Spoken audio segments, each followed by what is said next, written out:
المفاجأة الكبرى انه الجهاز الفني منح اللعيبة، بص دي بقى حتة المهمة بقى، الجهاز الفني النهاردة منح اللعيبة يومين راحة 48 ساعة من التدريبات قبل مواجهة غزل المحلة يوم السبت إن شاء الله في الجولة ال10. ليه؟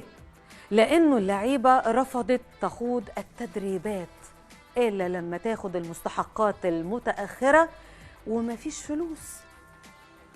فالجهاز الفني ادى للعيبة الراحة دي، راحة اليومين لحد ما مجلس الإدارة يشوف حل لأزمة المستحقات. طيب هتسألني عن جون إدوارد المدير الرياضي. انا ما اعرفش ان حسين الشحات كركب الدنيا كده في نادي الزمالك، والله ما اعرفش ان كركب الدنيا كده. لا حول ولا قوه الا بالله. قدر كف على كده. لا حول ولا قوه الا بالله. اصل طلع بعض الناس قال لك الزمالك واخد اجازه، او المدرب بتاعهم مديهم اجازه عشان ماتش المحل وهيرجعوا للتمرين قبل الماتش بيومين. بص يا جماعه، بس الزمالك لعب الاثنين، لو خدوا اجازه ياخدوا اجازه 24 ساعه، يرجعوا الاربع والماتش السبت. المفروض ان الناس اللي لعيب الكوره المفروض في حاجه اسمها تراي ماتش. تراي ماتش ده بيتلعب قبل الماتش بيومين في التمرين.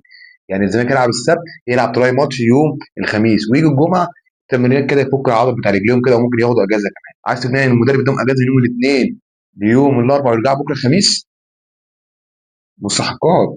نادي الزمالك النهارده قال لك في تقارير ان هم خلاص هياخدوا قرض بحوالي 200 مليون جنيه قرض عشان يدفعوا المستحقات.